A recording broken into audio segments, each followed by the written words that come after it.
Buenas tardes, bienvenidos a todos. Mi nombre es Alberto Márquez y soy el director del Secretariado de Divulgación de la Universidad de Sevilla, y es simplemente para decir que, bueno, inauguramos hoy la 11ª temporada de Ciencia en Boulevard y estamos contentísimos primero por el charlante y después por los escuchantes también, ¿no? Tener tantos escuchantes, tantos amigos, siempre es un placer. Pero para presentar a Miguel tenemos también un presentador de lujo, al cual ya anuncio en primicia que ya lo hemos liado para dar alguna charla en Ciencia en Boulevard, para presentar su programa, su serie multipremiada. Y además realmente fantástico, porque sí que nos presentó algo en Ciencia en Redes y ya lo anunciaremos más adelante. Pero cuando quieras, José María, tienes la... Muy bien. Pues nada, muchas gracias, amigas y amigos. Encantado de estar aquí y estar con Miguel. Ya os advierto, aunque algunos lo sabréis, que aunque esto se llama Ciencia en Redes, esta noche la cosa va de ciclismo. Ciencia en el Boulevard, esta noche ciclismo en el Boulevard. Porque la parte que viene a contarnos hoy Miguel de su historia, la parte que tiene que ver con las dos ruedas, con el ciclismo. Yo tengo que advertiros que en el caso de Miguel lo de la bicicleta no va de postureo, ni tampoco una extravagancia propia de eméritos. Ya sabéis que los eméritos les da de pronto por cazar elefantes o pintar naif o escribir poesía, pero no, Miguel ha montado en bicicleta siempre. Yo de hecho lo conocí, yo creo que la primera vez que nos citamos, y de esto hace más de 30 años, él llegó en bicicleta. Y yo pensé, oye, ¿qué sueldos más birria deben tener en Doñana cuando este hombre, yo no soy el único que tiene un sueldo birria trabajando en el Correo de Andalucía, este tío viene también en bicicleta, ¿no? De eso hace más de 30 años. Pero ese vínculo tan profundo que tiene Miguel con la bicicleta tiene una explicación que es bastante importante. Es decir, Miguel no estaría aquí, Miguel no hubiera nacido posiblemente sin el concurso de una bicicleta. Ya sabéis que en todas las historias de amor hay siempre algún elemento impredecible, aparentemente intrascendente, que sin embargo luego resulta que es decisivo, ¿no? Y en el caso de los padres de Miguel, ese elemento fue una bicicleta. Ellos se conocieron y aquel verano, uno en un pueblo de Santander y otro en un pueblo de Burgos, separados por 100 kilómetros, Miguel padre decidió que iba a ver a su novia en bicicleta y le mandó un telegrama, creo, diciendo, no, llego mañana. Ahora ya le mandaría un WhatsApp y no iría en bicicleta, no haría ese esfuerzo. Y cubrió aquellos 100 kilómetros entre Molledo y Sedano, que eran 100 kilómetros exigentes, con algunos puertos de montaña curiosos, donde, bueno, hubo que echar ahí el esfuerzo para llegar. Entonces, hay una historia que es muy vital en la bicicleta, en la historia de Miguel. Él se ha preguntado incluso alguna vez si ese amor a la bicicleta que tienen los del IBE, porque luego esto se ha ido heredando, era una cuestión genética o era una cuestión educacional, ¿no? Porque no solamente su padre, sino que su abuelo, el padre de su padre, Adolfo del IBE, ahí por ahí va alguna foto ahí por ahí circulando, era ya un defensor de la bicicleta en el Valladolid de comienzo del siglo XX, lo cual era una rareza, ¿no? Ser un aficionado a la bicicleta y un defensor de la bicicleta en aquellos años, ¿no? Posiblemente, aparte de una cuestión genética, como él dice, haya algo de la educación afrancesada de esta familia. No abriremos ese melón, pero diremos que este Delibes tiene mucho que ver con ese Leo Delibes, el compositor francés, el del dúo de las flores, de Lacmé, de la ópera Lacmé o el ballet Coppelia. Eso ya seguís vosotros investigando y veréis la derivada francesa de los Delibes. Entonces hay un vínculo muy poderoso con la bicicleta que tiene que ver con la educación, que hay algo de genética también. El padre, Miguel, cuando rememoraba esos 100 kilómetros míticos que cubría para ver a su novia, para ver a la madre de Miguel, decía que el secreto de cubrir aquella distancia en una bicicleta de aquella época, que era pesadísima, que no tenía todas las pijadas que tienen las bicicletas ahora, era convertirse en el rey de la montaña. Si no recuerdo mal la cita, decía, era convertirse en el rey de la montaña estando fastidiado, pero sin poner cara de que está fastidiado, ¿no?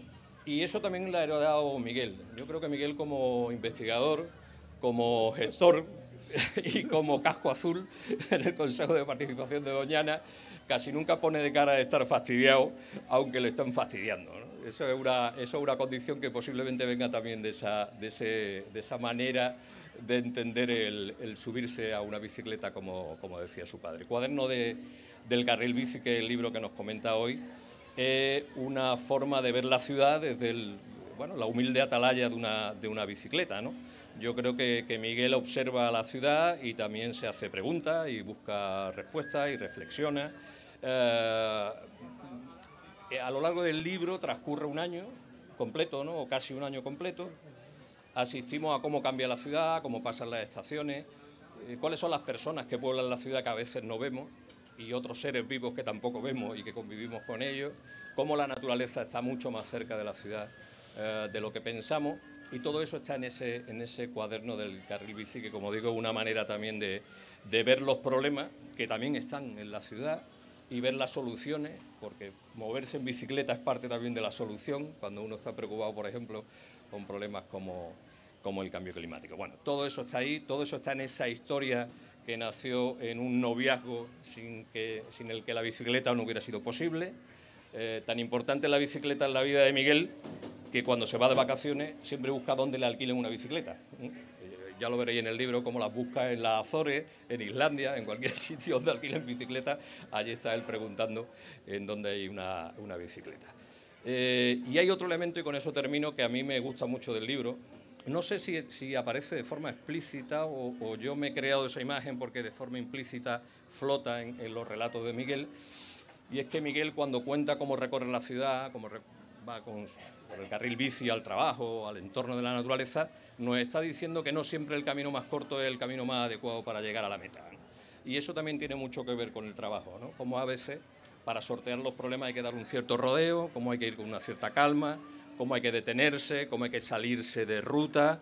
Yo he tenido la suerte de vivir momentos en los que solamente un rey de la montaña como Miguel mantendría la calma, como cuando nos extorsionaron aquellos funcionarios argentinos tan diligentes y nos tuvieron en Ezeiza retenidos unas cuantas horas, y él, sin despeinarse, coronó la montaña. Yo iba de gregario, iba ahí chupando ruedas, y sin despeinarse los dejó a todos en la cuneta, cruzamos la meta y nos fuimos sin soltar un duro de la cartera.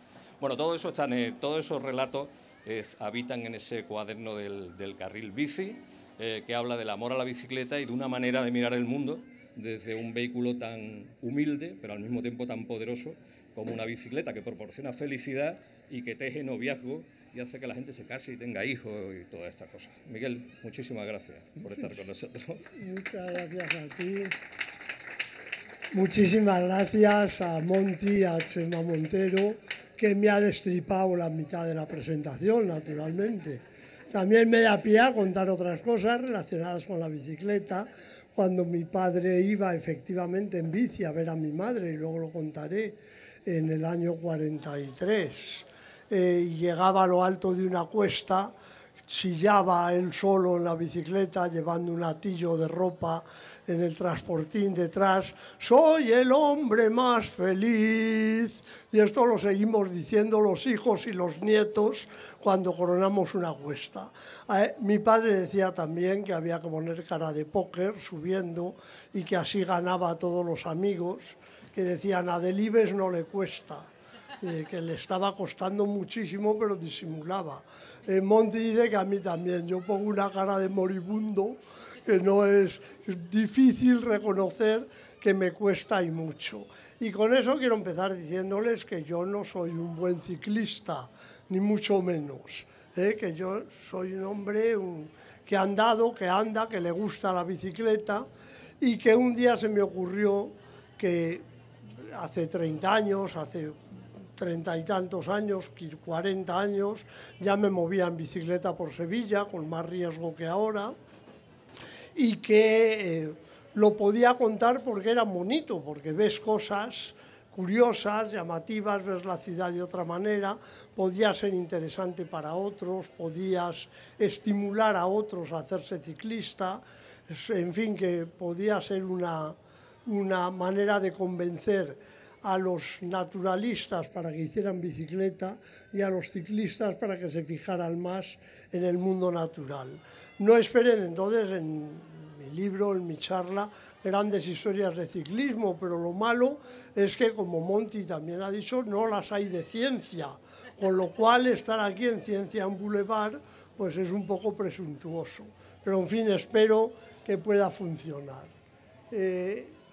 Un poco se ve muy pequeñito, por ahí pues son 2 mapas de recorridos de este año que eran de mis recorridos habituales, para ir a la Estación Biológica de Doñana, que está aquí, más o menos, desde mi casa, que está aquí, pues en línea recta son 7 kilómetros, si ya das la vuelta por el Parque del Alamillo, pues se pueden hacer 11 o 12, pueden ser hasta 20 algún día, que me apetecía ir en bici y tenía menos ganas de trabajar, pero mis recorridos saliendo ya de Sevilla, pues incluyen, no sé si esto marca, pues muchos, con frecuencia, bajar a lo largo del canal del Guadaira hasta la Corta de los Olivillos, que es aquí, con lo cual ves muchos pájaros, ves muchas aves por ahí, y también subir por el Aljarafe, a bajar hacia Itálica, Santiponce y volver por el río. Esto es el aeropuerto, ¿cómo se llama? El Tablada, iba a decir Chapina, pero no es Chapina, de Tablada, dar la vuelta a Tablada, donde el último día, por cierto, me salieron 2 perros que no sabía si me iban a devorar, porque hacías por pararte y se retenían un poco, pero tiraban mordiscos a los pies directamente en la parte más lejana por aquí. Otras veces he visto manadas de perros cazando conejos ahí. Bueno, esto es un poco mis recorridos por aquí, que como les digo, no tienen ciencia, aunque la ciencia aparezca de vez en cuando. Como me sentía obligado a mencionar la ciencia, porque para eso he venido, pues la ciencia aparece, por ejemplo, el 19 de abril. El 19 de abril es el Día Mundial de la Bicicleta y el 19 de abril festeja un viaje que hizo un químico famoso suizo, se llamaba Albert Hoffmann, en el año 1943. Albert Hoffmann, que descubrió, por ejemplo, la estructura de la quitina, el producto este del esqueleto, exoesqueleto de los insectos, estaba trabajando sobre los alcaloides del cornezuelo del centeno y antes había sintetizado el ácido lisérgico, el LSD, y lo tenía por allí guardado y no sabía muy bien qué hacer, y lo manejó el 16 de abril, no el 19, sino el 16. Por eso suele decirse que el LSD se descubrió el 16 de abril. El 16 de abril manejó los tubos y sintió una sensación rara, no desagradable, dijo Hoffmann. Eso fue lo suyo.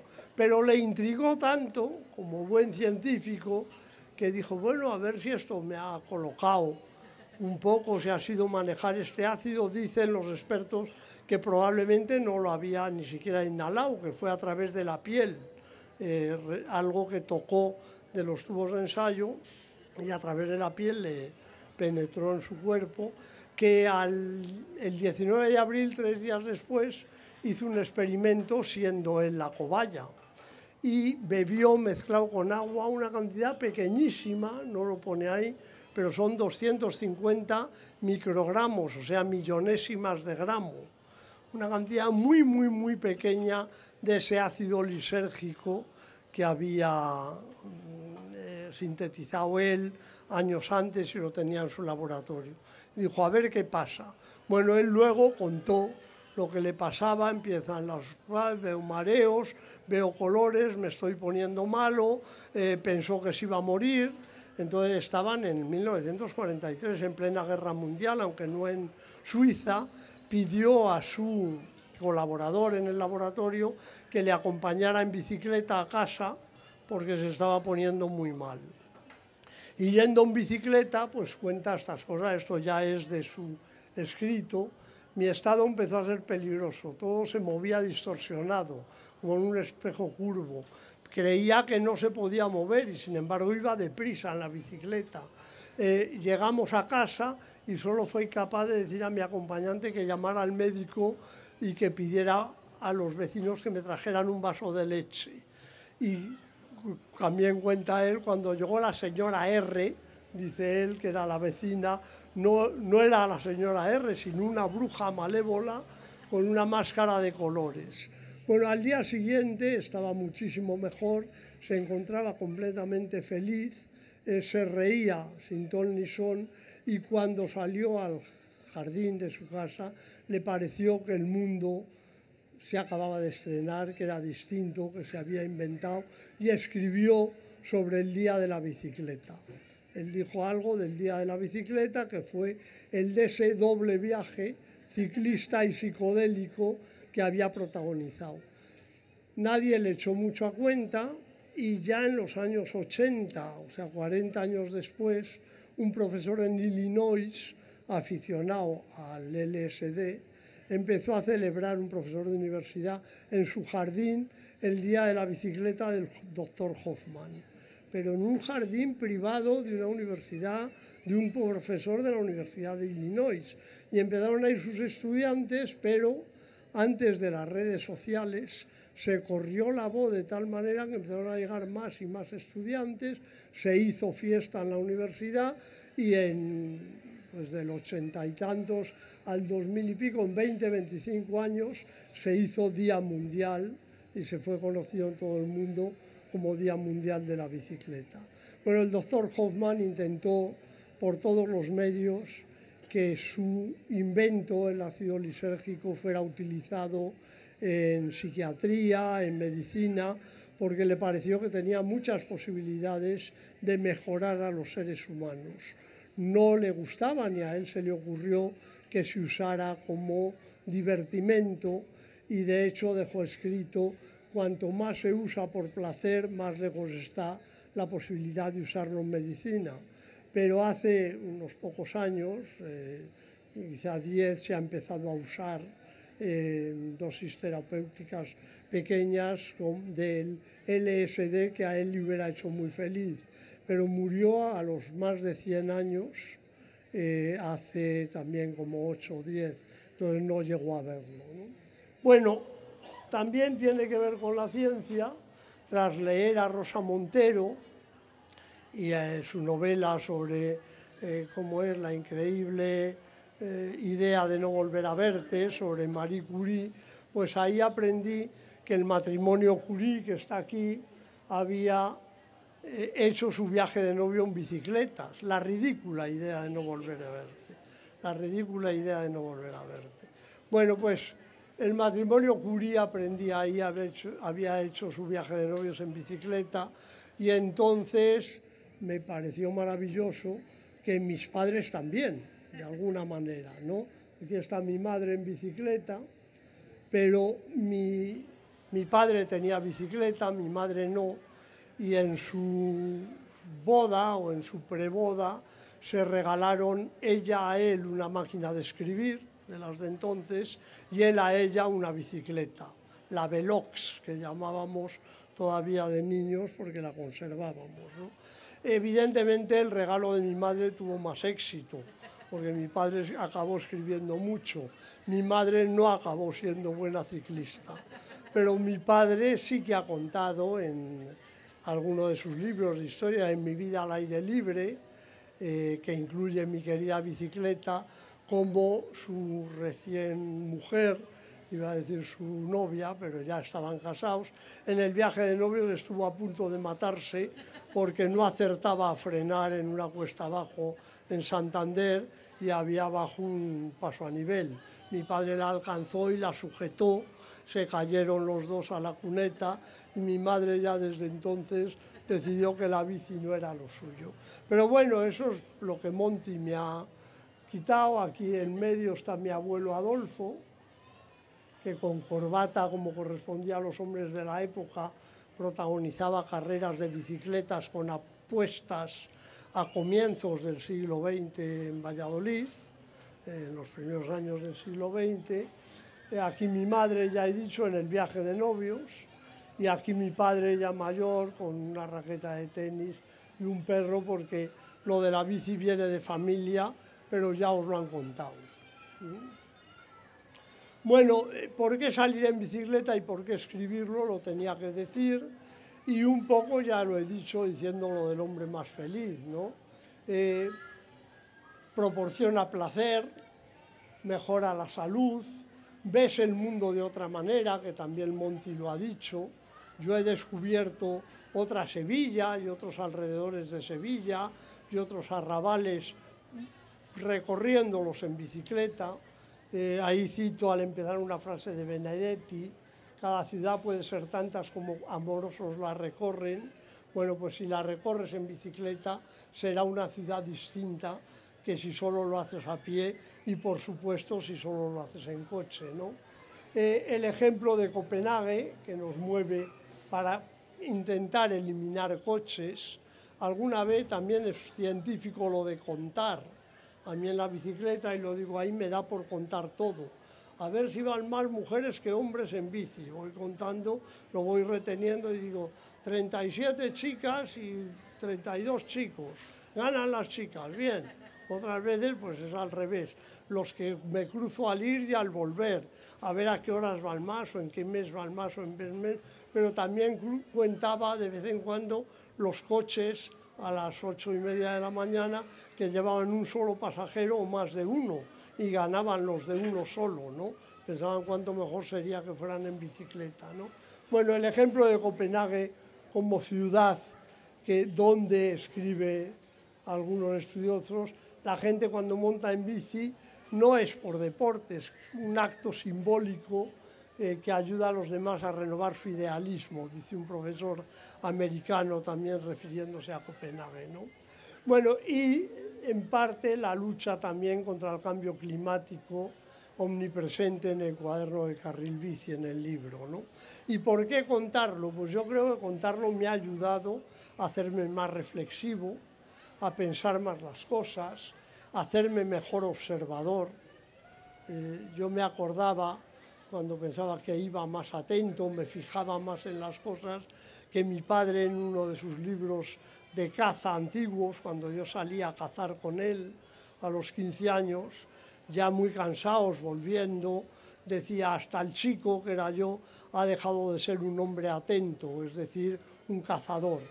Bueno, pues el ciclista, si lo va a contar, es un hombre atento también, es un cazador de imágenes, de ideas, de cosas, ¿no? Yo no me hubiera dado cuenta nunca, si no fuera porque iba fijándome en todos, que el señor que interrumpía el carril bici iba de un lado a otro y de repente iba rezando el rosario, y era un cura, ¿no? Y ya dices, ¿pero qué le pasa a este hombre? Que se para, que acelera, hasta que ves que va pasando cuentas de un rosario que le sale del bolsillo, ¿no? Esas cosas raras que pasan en Sevilla las descubres yendo en bicicleta, ¿no? Y también, por supuesto, alimenta la curiosidad, es decir, que es el motor o la semilla de la ciencia básica, ¿no? ¿Por qué son las cosas? ¿O qué ocurre aquí? ¿O qué está pasando, ¿no? Esto, si vas a contarlo, tienes que aprender. A mí me ha enseñado mucho más un año contado que todos los demás años que he ido en bicicleta de Sevilla, en Sevilla sin contárselo a nadie, ¿no? Bueno, decía que el calentamiento global está en todas partes. Está, por ejemplo, contando cómo se sustituyen los cultivos tradicionales por cultivos africanos.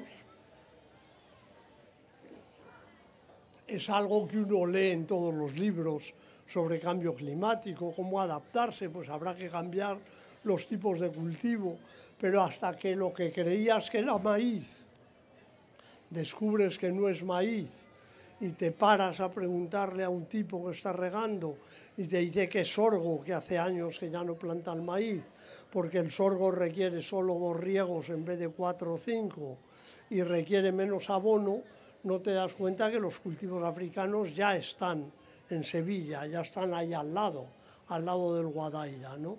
Ahí descubres la quinoa también, que bueno, lo pongo ahí como quinoa porque me parece curioso y un poco indignante, que es la quinoa boliviana y de los Andes, ¿no?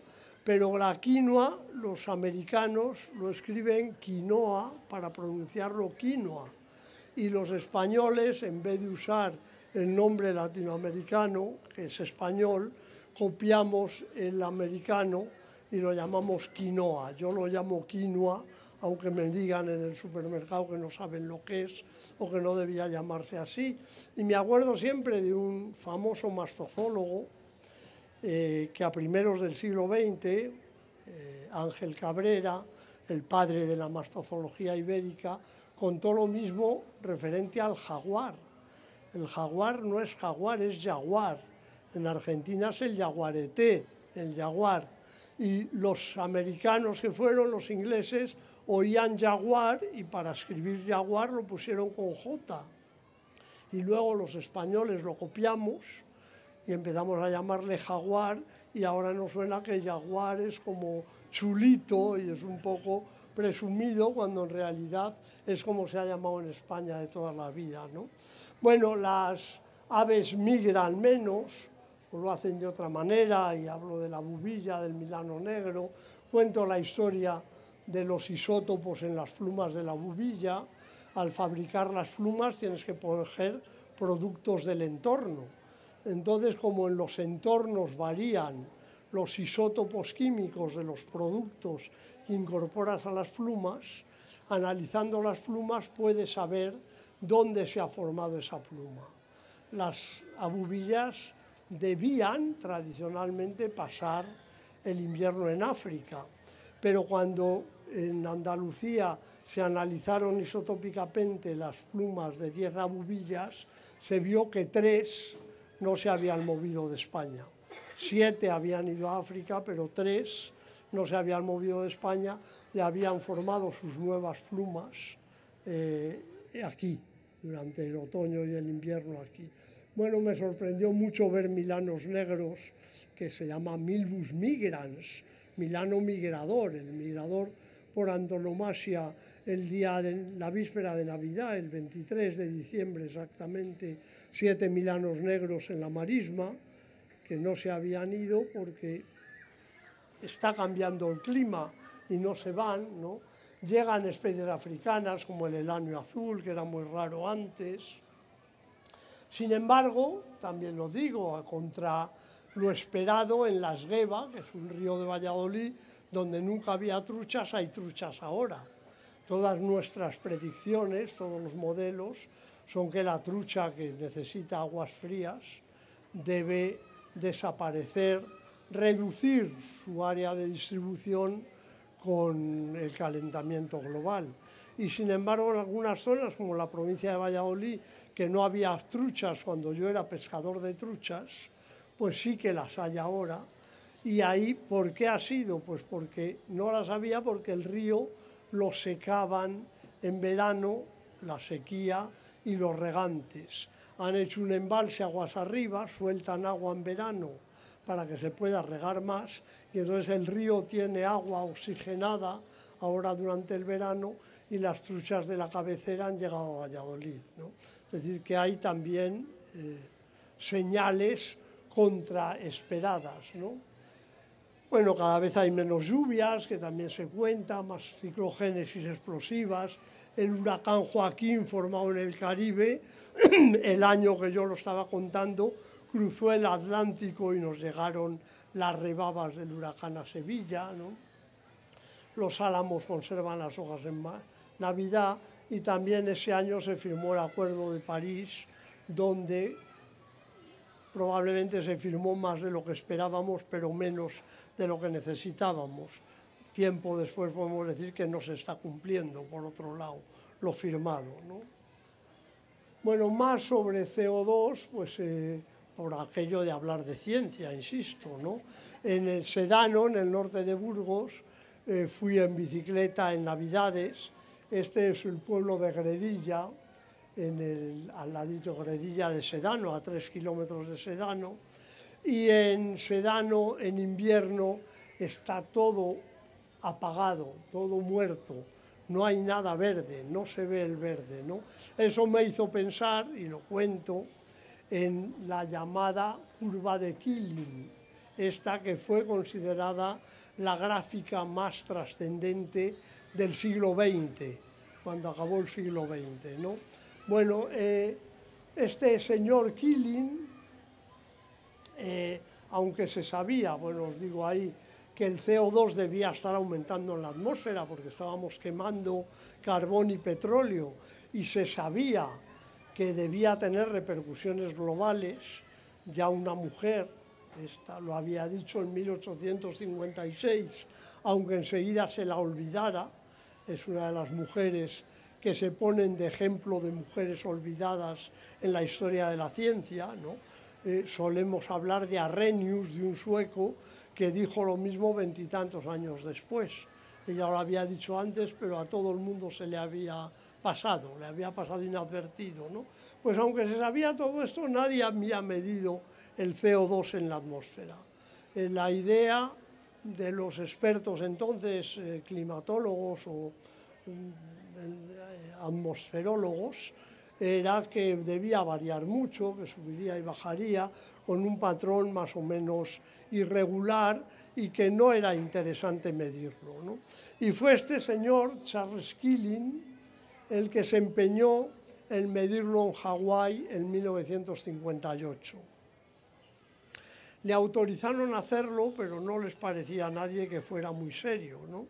Y Keeling empezó a medir en el 58 el CO2 en la atmósfera, en lo alto de un volcán de Mauna Loa, y descubrió ya enseguida que subía y bajaba a lo largo del año.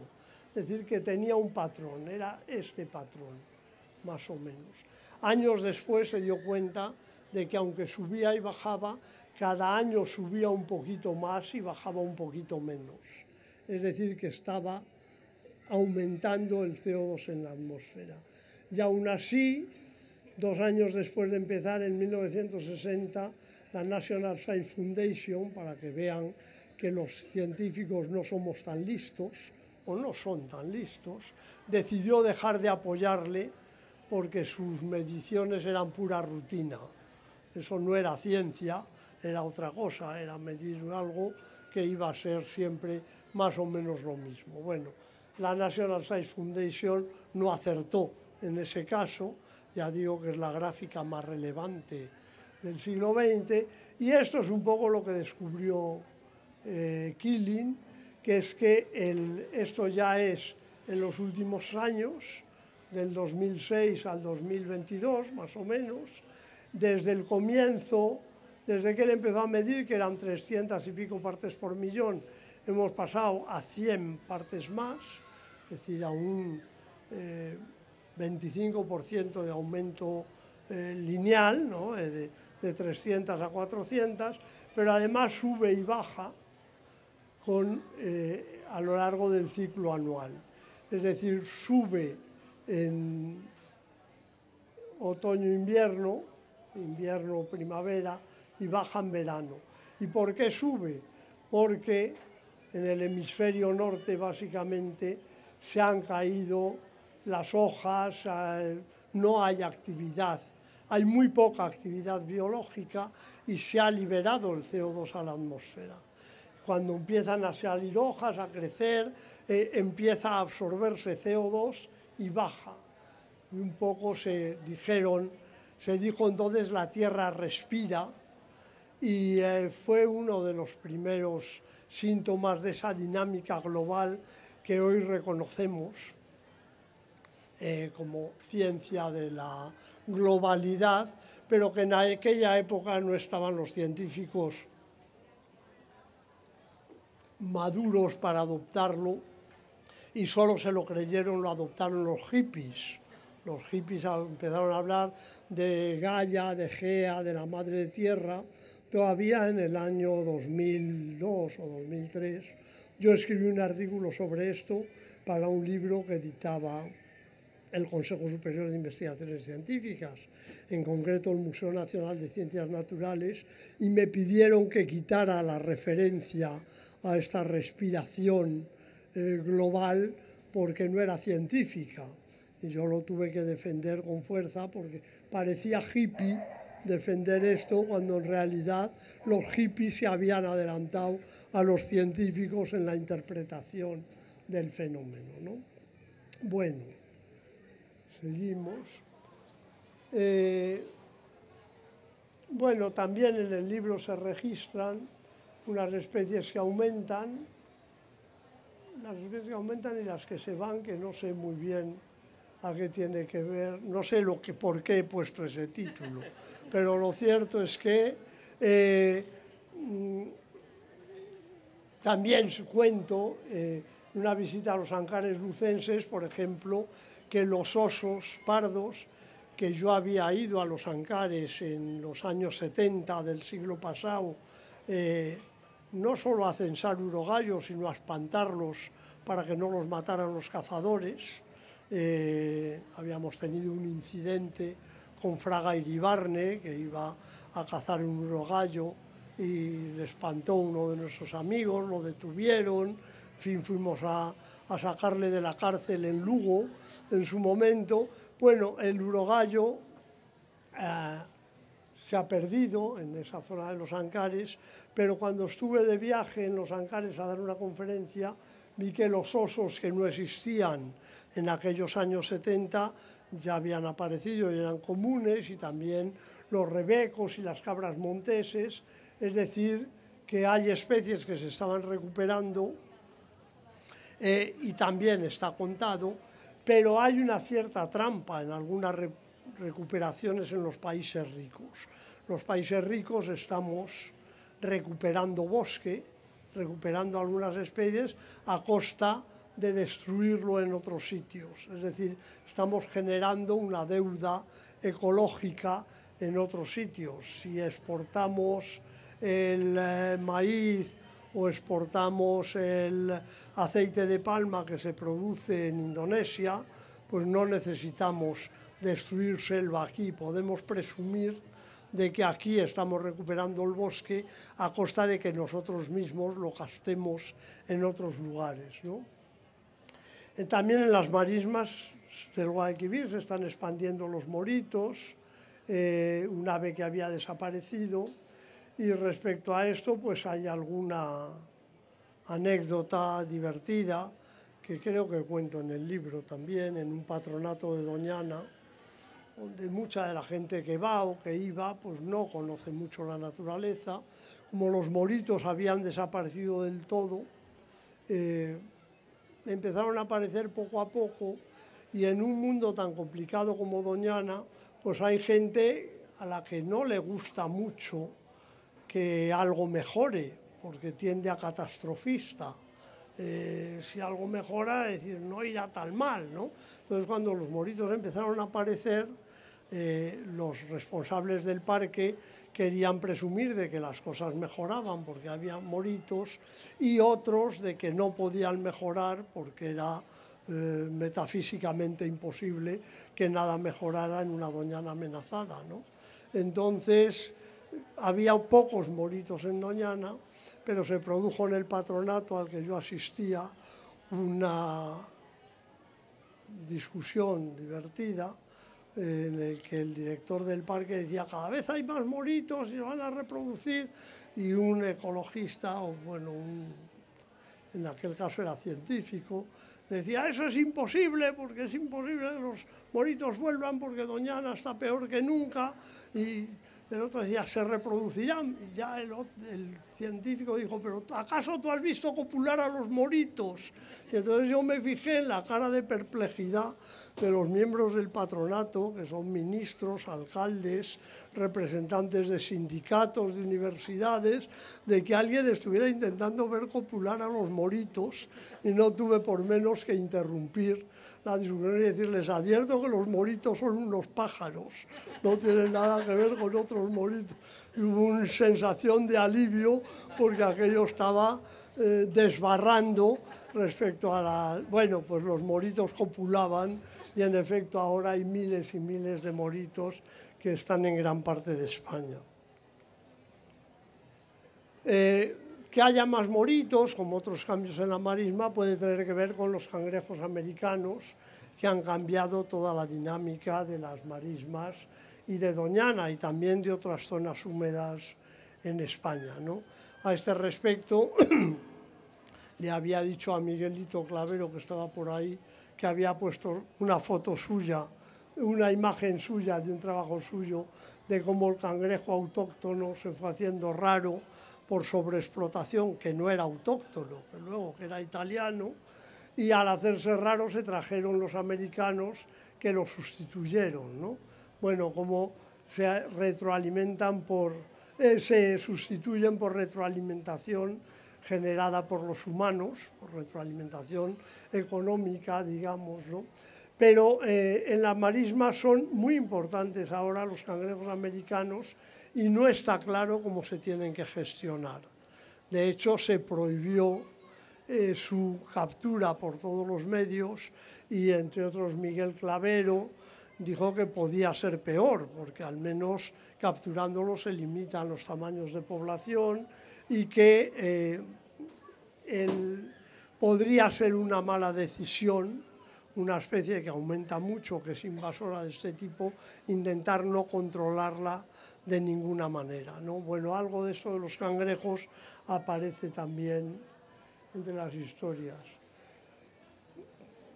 Otra cuestión es si surgió la bicicleta a consecuencia de un evento climático, que también de alguna forma menciono en el libro, ¿no?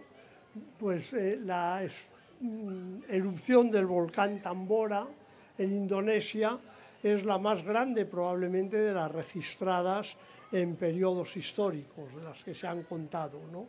Se calcula que en Europa bajó, como efecto de los gases liberados, la temperatura media a 3 grados. Se habla de un invierno en aquel año y fue el año siguiente, el 16, un año sin verano. Había grandes hambrunas, no había pienso, no había alimento para el ganado, tampoco para las personas, y hubo que empezar a comerse los caballos también y los animales de carga, porque había que comer. Entonces un señor, el barón von Drais, inventó una máquina andante que llamó la draisina o draisiana, pensando en sustituir a los animales de carga. Y bueno, pues es como una bici sin pedales, de las que usan ahora los niños para aprender a montar en bici, moviéndose con los pies. Es decir, que tenían que ir con los pies. Básicamente es una bicicleta sin pedales. Cuando John Starley, en el año 85, es decir, mucho después, 70 años después casi, añadió los pedales y la transmisión y la cadena, la bicicleta se popularizó muy rápidamente hasta el punto de que 15 años después ya se corría el Tour de Francia. Es decir, que enseguida se hizo un elemento interesante de movilidad y de transporte, ¿no? Vamos a ver. Bueno, otras de las cuestiones que aparecen en el libro respecto a la fertilización, que no es el calentamiento global, pero casi es tan grave, aunque se habla mucho menos de él, ¿no? Es decir, la cantidad de fertilizantes, de nitrógenos añadidos que hemos sumado al nitrógeno que fijaban las bacterias y que era el nitrógeno biodisponible hasta hace poco tiempo, hasta hace 100 y pocos años o 100 años más o menos, ¿no? Bueno, la biosfera está hiperfertilizada por abonos químicos y una de las cosas que en el libro refiero bastante son los lodos de depuradora. Saliendo Guadaira adelante, huele a veces muy mal porque en los campos extienden lodos de depuradora para abonar. Los lodos de depuradora tienen su cara y su cruz, como tantas cosas, ¿no? Y de hecho ahora mismo la Junta de Andalucía está legislando para depurarlos de tal manera que no incorporen metales pesados y otros productos a los cultivos. Es decir, serían mejor fertilizante que un fertilizante químico puro y duro, pero serían, por supuesto, que están usando nitrógeno ya activado biológicamente, pero tienen muchos contaminantes que se han eliminado durante el proceso de depuración, ¿no? Entonces, a lo largo, en los alrededores de Sevilla huele a veces fuerte a lodo de depuradora, huele mal. Algunas veces incluso a mí me han dado arcadas yendo en la bicicleta porque se extienden en los campos. Esto no es Andalucía, pero he hecho la presentación un poco a prisa y corriendo, sin buscar mis fotos de los últimos 30 años que las tenía, pero se extienden los lodos para secar y luego utilizarlos como abono, ¿no? Y también, que esto ya es más reciente y más moderno, se plantan leguminosas, por ejemplo habas, para regenerar el suelo.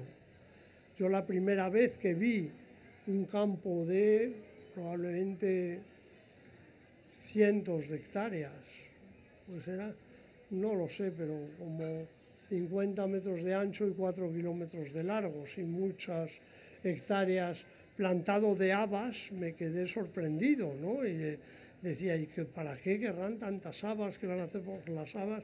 Y fue Javier Serrano, que le he visto antes moviéndose por ahí, un amigo ingeniero de montes, que él me dijo, es para fertilizar el suelo.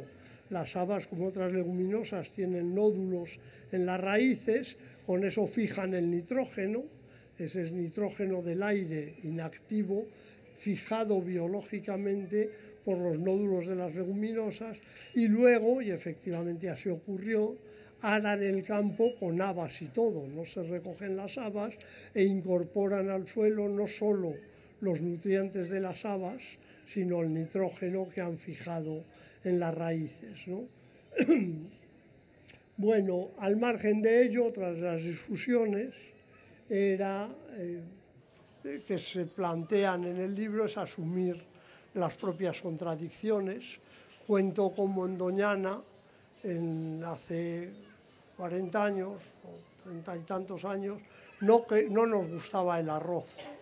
No nos gustaba el arroz en la marisma porque era un artificio, porque traía ratas, porque echaban contaminantes, y ahora, sin embargo, nos está preocupando mucho que como hay menos agua disponible, es más difícil plantar arroz, que requiere mucho agua, cuando, como saben, se sustituye por algodón o por otros cultivos, y esto daña a las aves acuáticas y a la riqueza de Doñana, que no encuentran dentro del espacio protegido suficiente agua tampoco. Es decir, el cambio climático, el que llueva menos, el que haga más calor, hace que las aves recurran más a los humedales artificiales como el arroz, antes y durante y después de cosecharlo, ¿no? Con lo cual, los que ya somos viejos, cuando nos quejamos en el Consejo de Participación de Doñana de que quieren quitar miles de hectáreas de arroz para poner trigo o algodón, y no nos gusta que se haga, los viejos recordamos cuando hace 30 años querían poner 10.000 hectáreas de arroz y nos negamos a aceptarlo y votamos en contra, ¿no? Tenemos que asumir nuestras propias contradicciones. Bueno, los cangrejos que he dicho antes y me llevan a mi infancia. Releyendo el libro me sorprende la cantidad de veces que los recuerdos infantiles vienen a mi mente. Es decir, que quizá, esto lo digo por presumir,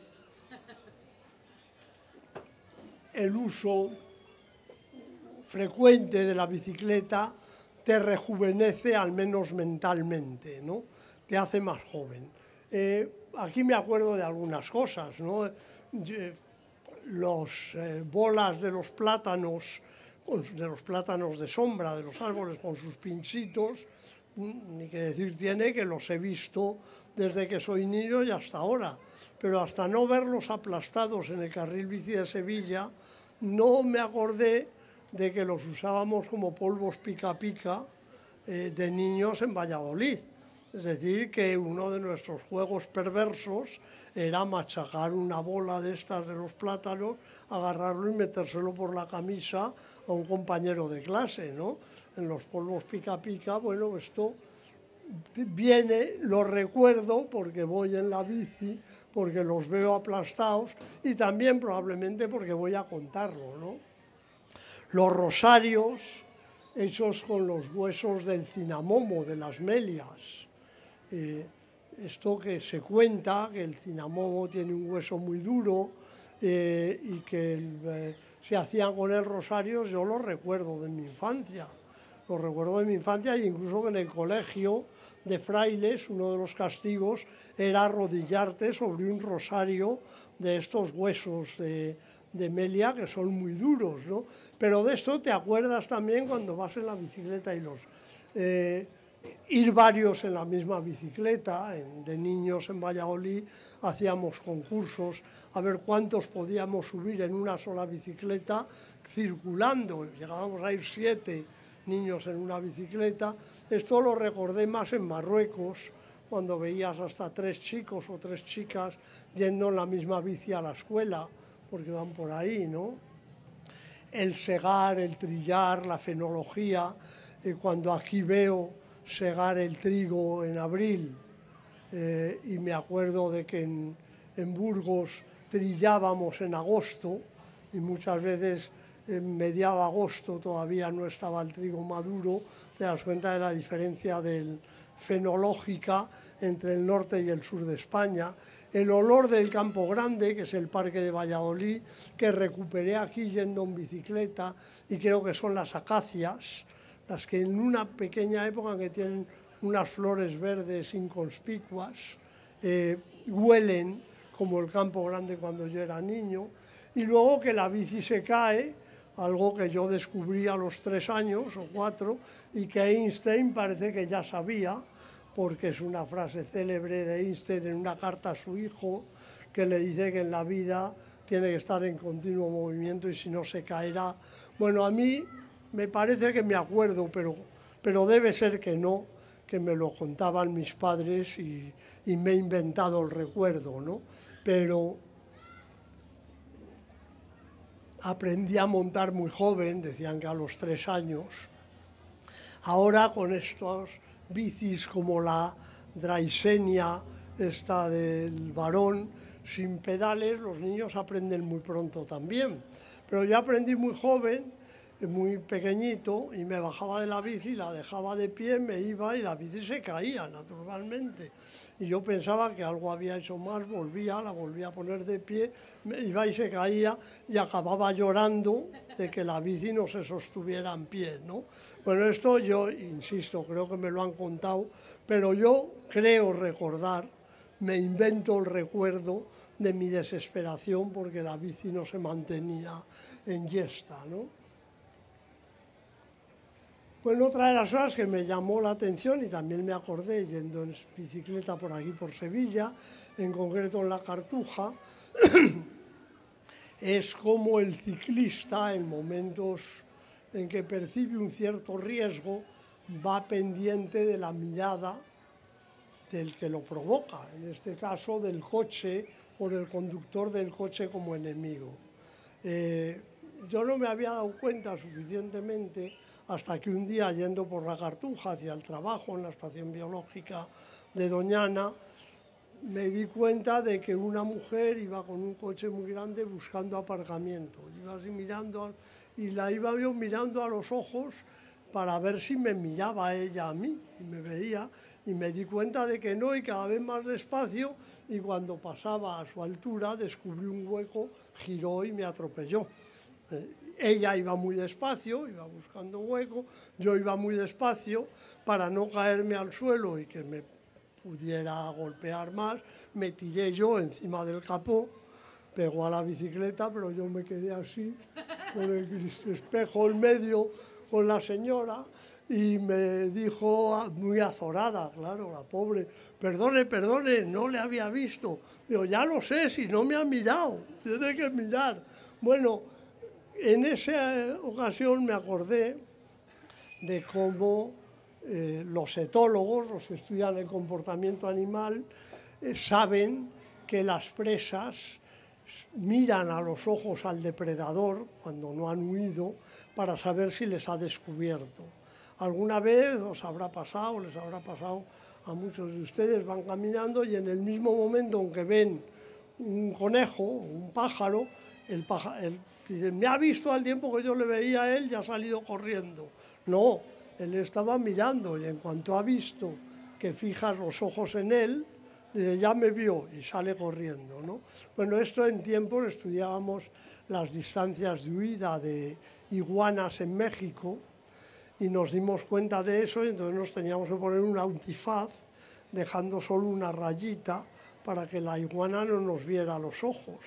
Porque si quieres mirar distancias de huida, tú tienes que ir caminando y que la iguana no sepa que la has visto, porque si no la distancia la determina cuando tú la ves.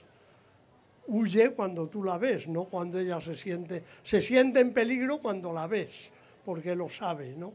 Bueno, yo eso me di cuenta haciendo esto, ¿no? Los ciclistas urbanos, que digo ahí, miramos a los ojos a los conductores en un paso de cebra en el carril bici o lo que nos ayuda a evitar problemas o no, pongo ahí, porque en otro caso, que también me ocurrió en la Cartuja, yo iba por el carril bici, tenía preferencia, miré al conductor, el conductor me miró a mí, pero no se paró y me tiró. Entonces cuando yo le dije, como no se había parado, me dijo, haberte parado tú, que también me has visto. Digo, claro, pero yo voy por el carril bici, tú tienes aquí, tenemos una señal aquí de rayas para poder pasar, ¿no? Donde normalmente te ayuda, pero si el depredador quiere pillarte, te pilla, ¿no? Bueno, más cosas, a propósito de depredadores, pues cuento bastante en el libro la pesca, en las caños de la Marisma, en la Punta del Moral, en Ayamonte, y tiene que ver también con depredadores, porque las corrientes de marea, cuando hay zonas de corrientes, arrastran a los peces pequeñitos y cangrejos, y entonces son más vulnerables, y las lubinas, que llaman robalos, y las bailas van a comer allí, con lo cual es el buen sitio para que tú, usando un pez artificial, las captures, ¿no? Bueno, yo voy a pescar allí, lo cuento a veces y confieso que solo de vez en cuando suelto a mis capturas. Con no poca frecuencia me las como. Cuando me las como, las miro el estómago, cual también se acerca un poco a la ciencia o al naturalismo. Entonces, una baila de 460 gramos de este verano, con 4 pejerreyes, un robalo, que es el nombre local de la lubina, de algo más de medio kilo, con este cangrejo, la pinza de otro y un pejerrey. Y bueno, aprendes lo que vas pescando, ¿no? Y también creo que cuento en el libro, pero no estoy seguro, para justificarme uso unas palabras de John Steinbeck, para justificar el comer peces, que fue Premio Nobel de Literatura, autor de La Perla, Al este del Edén, Las uvas de la ira, entre otras muchas novelas, ¿no?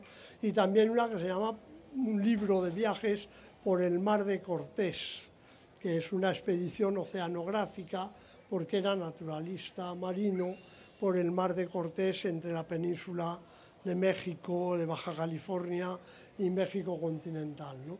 Y como yo me como los peces y los pesco, me gusta lo que dice Steinbeck, que lo tenéis ahí. Dice, para identificar un pez los expertos cuentan las escamas de aletas y vértebras, eso es resumido, pero esto es más o menos literal, tras extraer un espécimen tieso y descolorido de un frasco de olor nauseabundo.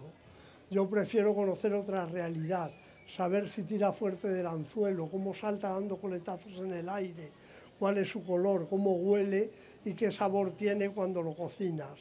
El naturalista, limitado a su pez en formol, sacrifica mucha realidad de sí mismo y de su relación con el animal, ¿no? Bueno, me parece bonito y me parece que vale para otros naturalismos, ¿no? Peleamos a menudo contra los cazadores que piden cosas que no nos gusta, pero yo no puedo olvidar que me hice naturalista cazando. Es decir, que te acercas a los animales de otra manera si les quieres hacer fotos, si les quieres cazar, diferente de si los ves desde el sillón en la tele, en los programas de viajes o de naturaleza, aunque Monty diga lo contrario, que está por allí. Bueno, más, a ver si corro más, otros depredadores, en este caso no de peces, es el ladrón de bicicletas, que también por fuerza tiene que salir en el libro, porque que te roben la bicicleta es una preocupación seria, es una preocupación a más de material sentimental, es decir, que uno se hace a su bicicleta, uno quiere a su bicicleta, de alguna forma uno se enamora un tanto de sus bicicletas. Por eso recuerdo contar en el libro que cuando descubrieron una banda en Madrid que robaba las bicicletas y las vendía luego desguazadas por piezas, me pareció especialmente cruel, ¿no? Es decir, que sumaban al robo el asesinato, el acabar con la bici, el matarla, ¿no?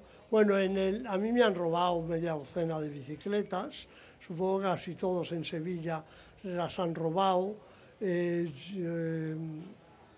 Una vez, también lo cuento ahí, iba a Madrid a una reunión del Consejo de Investigaciones Científicas o algo de eso, y amarré la bicicleta en Santa Justa para coger el AVE y vi al ladrón. Iba con un cortafríos como este, tapado con una manta en un remolque de otra bicicleta suya, y me entró una duda tremenda: ¿qué hago? Me pierdo la reunión y no voy a Madrid, me quedo a vigilar, le digo a un guardia que ese señor, pero no me daba tiempo, le dije al guardia que había un señor que tenía pinta de ir a robar bicicletas en el apartamento de Santa Justa, el señor desapareció, pero cuando volví por la noche estaba la cadena cortada de mi bicicleta, ¿no? Bueno, pongo aquí una BH roja porque una BH de carreras de color coral, que decía la marca, me la robaron en el lugar de trabajo, en la estación biológica de Doñana, haciendo unas obras en el pabellón del Perú, y aunque mi esposa, que está por allí, y mis hijos me regalaron otra diligentemente, pues apenas he cogido luego la bici de carretera porque no es lo mismo, yo estaba prendado de aquella, ¿no? Y debo decir que no es solo uno el que se enamora de las bicicletas, es decir, la bicicleta como objeto de amor es frecuente. Varios famosos, aquí veis, Henry Miller tiene un libro sobre mi bicicleta y otras historias, que es un libro de memorias, digamos, de su juventud, y no solo dice que es la única y verdadera amistad que tuvo en su vida, la de su bici, sino que cuenta que su madre le decía: solo te falta meterla en la cama, cuidas más a tu bicicleta. Bueno, no es tan raro, porque John Lennon, si le veis aquí, dice que cuando era niño soñaba con tener una bicicleta, que cuando la tuvo era el niño más feliz, dice, de Liverpool o tal vez del mundo, y que no se separaba nunca de su bicicleta, que la metía siempre dentro de casa y que la primera noche la puso en la cama, ¿no?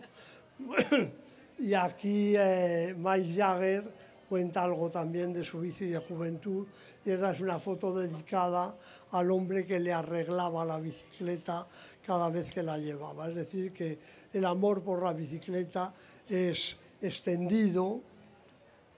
Y a propósito de Henry Miller, pues también aparece la bici como contracultura, naturalmente, ¿no? Yo he vivido las marchas de ciclistas desnudos un par de veces y, bueno, pues es una forma, dicen ellos, en todo el mundo, de pedalear como desnudos como forma de resistencia. Lo plantean como resistencia ante mostrarse débiles ante el tráfico, ante el petróleo, con el cambio climático que ya hemos hablado, ante el capital, que exige vender más coches y hacer más carreteras, no tener nada que ocultar, dicen, viajar desnudo en la bicicleta sin nada que ocultar, y ya es un mundo que yo en el libro apenas exploro, pero que se extiende mucho más. Luego he aprendido más cosas sobre él, ¿no?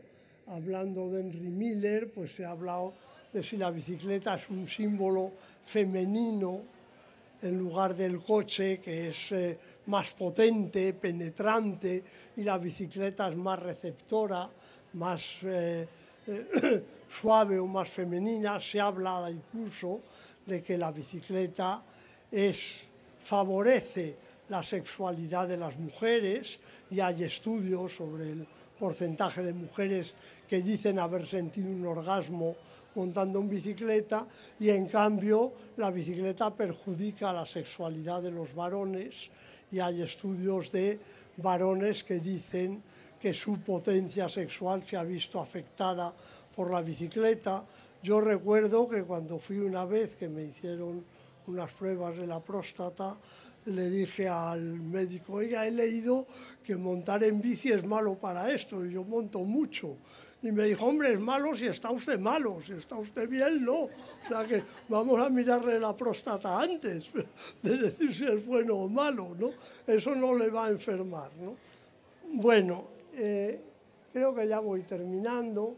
A lo largo del año hay dos grandes efemérides ciclistas que me obligaban a entrenar.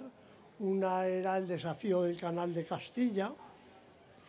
El Canal de Castilla es una gran obra civil, que saqué el mapa, que se hizo entre el siglo XVIII y el siglo XIX para sacar el cereal de Castilla por barco por Santander, desde Cantabria, ¿no? Entonces se hizo un canal con dos ramales, se pensaba haber hecho otro, uno a Medina de Río Seco y otro a Valladolid, que iba desde Alar del Rey, que es un pueblo que nació para el canal, nació con los obreros del canal, y aquí ya está la cordillera cantábrica, que había que pasar ya en trenes, pero bajar con barcas por aquí el cereal, sacarlo por ahí era mucho más fácil, ¿no? Bueno, dinamizó Castilla, evidentemente, pero cuando se acabó el canal es cuando menos falta hacía, porque ya funcionaba el ferrocarril y el cereal se estaba sacando en ferrocarril, ¿no? No hacía falta el canal. Aún así es un bonito sitio, tiene camino de sirga por los dos lados, alguno está tapado por carreteras o por obras, es por donde circulaban las mulas que arrastraban las barcas por el canal, cargado de cereal, y había, no sé si sigue habiéndolo, una bajada, lo inventaron unos amigos, anual, un descenso del Canal del Castilla, que el año del libro fuimos a Medina de Río Seco. Nosotros hicimos una trampa y nos saltamos esa U por una carretera que va a ir por medio, pero en el libro confieso la trampa, ¿eh? No solo confieso la trampa, sino que nos pilló el organizador. Nos encontró que él iba en coche y nos dijo: ¿os habéis perdido o estáis atajando? Nos dio un poco de pudor, pero dijimos: estamos atajando. Digo: bueno, pues cuando lleguéis allí nos orientó, pero ese atajo, que fueron 20 kilómetros de camino, el recorrido eran 150 kilómetros por caminos que te dejan molido y con llagas en sálvase a la parte, pero cuando atajamos los 40 kilómetros que había por camino, nosotros lo hicimos en 20 por carretera, o los 30 por camino, en 10 por carretera, nos pusimos de los primeros de la marcha. Y detrás venía mi hijo, sobrinos, que no habían atajado, y cuando iban por aquí ya luego, les decían: venga, que vuestros tíos son viejos y os sacan una hora. Les decían, y los pobres jóvenes respetaron el secreto y nos dijeron que habíamos hecho trampa, ¿no? Bueno, el Canal de Castilla, ya digo, son 150 kilómetros, se hace muy largo, muy duro. De hecho, cuando cuento describo con mucho detalle lo que íbamos viendo al principio y con muy poco detalle lo del final, porque ya solo vas pensando en terminar. Y la otra es la marcha Max, la clásica Max a la que Monti se ha referido al empezar. Es decir, es el recorrido de Sedano a Molledo, Portolín, entre Burgos y Cantabria, que hacía mi padre para ver a mi madre cuando eran novios. Sospechamos que la hizo solo una o dos veces, pero la leyenda ya ha hecho que pareciera que iba casi todas las semanas, ¿no? Bueno, él tampoco lo desmentía mucho, y Umbral, Francisco Umbral, el escritor, que era exagerado, dijo en una ocasión que Delibes iba todos los días en bicicleta, hacía 100 kilómetros para ver a su novia. Bueno, cuando mi padre murió en 2010, el mismo año, abrieron la autovía de las Hoces de Bárcena, en Cantabria, y entonces la carretera nacional quedó muy despejada de coches, con lo cual se podía ir en bicicleta, no era peligroso. Y se me ocurrió, estoy yo muy orgulloso de ser padre de la idea, organizar una marcha ciclista de homenaje a nuestros padres que se llamaba Max, porque mi padre firmaba así cuando era novio de mi madre. Era M de Miguel, A de Ángeles y X de lo que pueda venir. Y ahí chillábamos, esa es la primera clásica Max, nos esperaban con una pancarta que decía Aupa Delibes, por ahí me veis a mí, en el suelo, con sobrinos, cuñados, hermanos.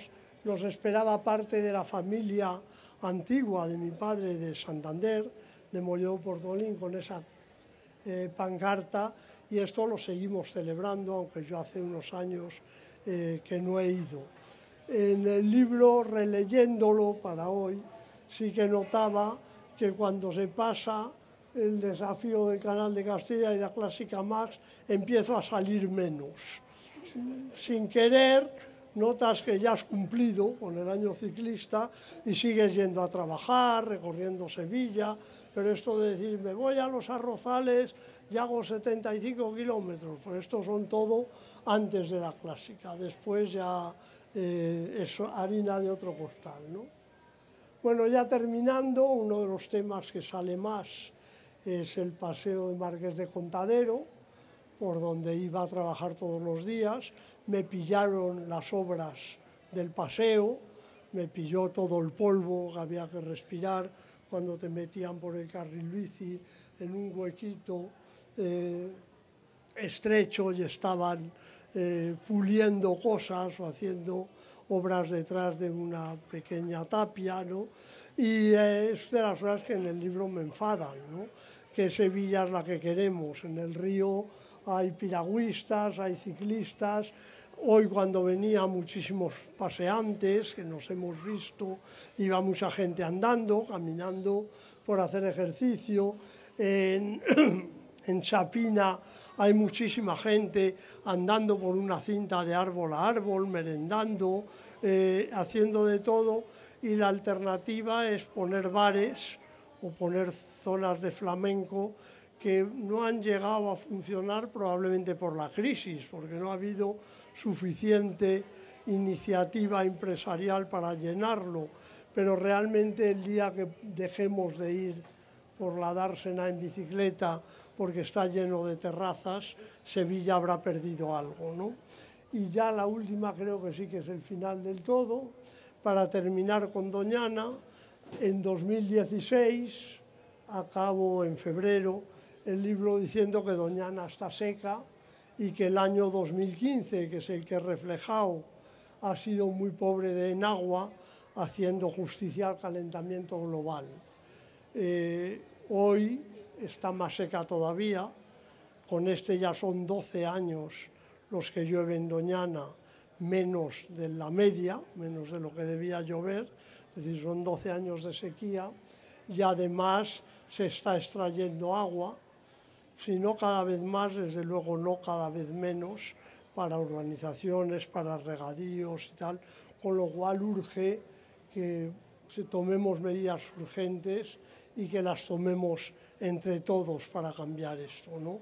Lo decía hace 6 años, terminé el libro en 2016-17, salió en el 19 con la pandemia y lo estamos presentando muchos años después, cuando ya, porque no ha habido apenas ocasión de hacerlo antes. Muchísimas gracias por vuestra atención y antes he visto a Pili, que estaba por ahí, que es la que me hizo esta foto en las Azores con una bici alquilada, como ha dicho Monti. Muchas gracias.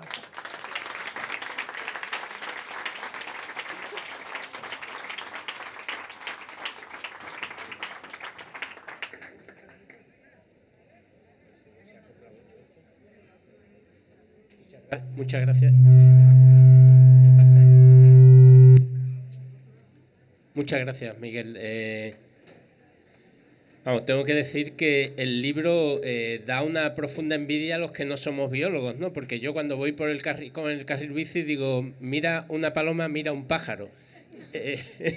Él dice 20.000 cosas, ¿no? Y donde yo no veo nada, él ve muchísimas cosas y abre mucho los ojos. Bueno, con pájaros o con árboles, bueno, o cuando se dedica a eso, a preguntarle a los campesinos que están cultivando bajando por el Guadalquivir y demás, ¿no? No sé si alguno tenéis alguna pregunta, algún comentario que hacer a Miguel sobre biología, Doñana o bicicleta o lo que queráis. Te paso para que lo escuche todo el mundo, ¿vale? Hola, Miguel. Yo también soy bióloga, pero soy más de bata que de bota. ¿Tú crees que Doñana tiene arreglo o remedio así? Bueno, colega, desde luego depende de lo que llamemos remedio, ¿no? Tenemos que remediar lo que podamos, tenemos que intentar que no sea peor de lo que puede ser. La Doñana de hace un siglo no tiene remedio, no va a volver a ser la Doñana de hace un siglo. Es también cierto que había cosas malas. En la Doñana de hace un siglo había paludismo, y en Andalucía, y ahora ya no lo hay, ¿no? Entonces, la Doñana de hace 3 siglos, que yo lo he contado, creo que en el libro no, pero a lo mejor sí, en la época del la pequeña era glaciar, era todo lagunas, había muchas más lagunas de las que hay ahora, ahora no queda ninguna. Entonces, parte de esto difícilmente lo podemos arreglar si no cambiamos el mundo. La Doñana de las especies introducidas, que están llegando todos los días a toda Doñana, podemos intentar mitigarlo, intentar eliminarlas, intentar que no lleguen más, pero no podemos llegar a erradicarlas y además quizá no querríamos, ¿no? En esto discutimos entre nosotros. Yo os he hablado aquí de los cangrejos. Los cangrejos han cambiado completamente la marisma de Doñana. Mucha de la biomasa que antes eran caracoles o eran babosas o eran sanguijuelas o eran lombrices, ahora son cangrejos. Los cangrejos se lo comen casi todo. Si ahora quitas con una varita mágica de golpe los cangrejos, probablemente sería peor para esos moritos, para las espátulas, para un montón de garzas, etcétera, etcétera, ¿no? Para las cigüeñas. Con lo cual, lo que tenemos que intentar es, en mi opinión, salvar todo lo que podamos de Doñana de la manera que nos guste, guiar Doñana de una manera que nos guste. Es decir, sin renunciar del todo a la nostalgia, porque a mí me daría mucha pena. Yo ahora me siento como los naturalistas que iban a Doñana en los años 50, 60.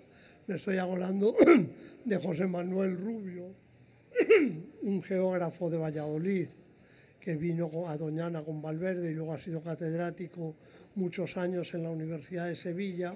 José Manuel Rubio, gran amigo, no quería visitar Doñana porque le daba pena.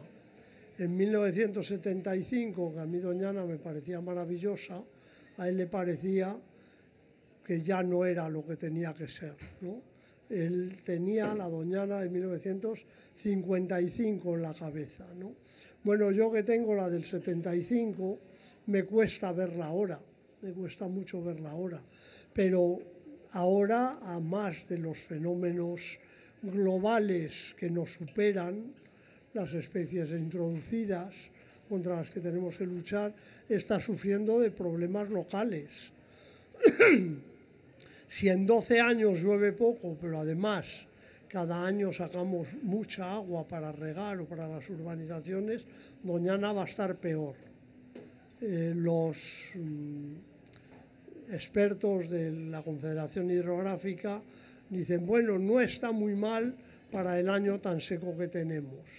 Claro, lo que tendríamos que hacer probablemente es, si el año es muy seco, extraer menos agua. Eso es lo que tendremos que... Y en eso nos tenemos que poner de acuerdo todos si queremos conservar Doñana.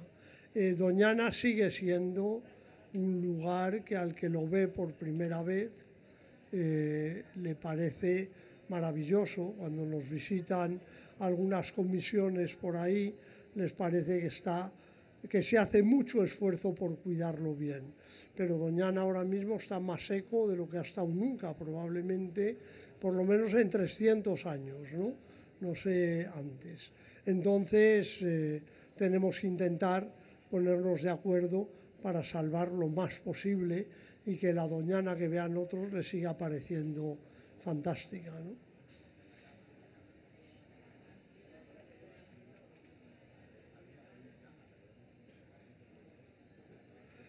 No hay más preguntas. Muchísimas gracias. Hay una muchacha por aquí que me ha hablado, y creo que ha hablado a los organizadores, de leer un manifiesto científico por la situación ambiental. Si quieres, Celia.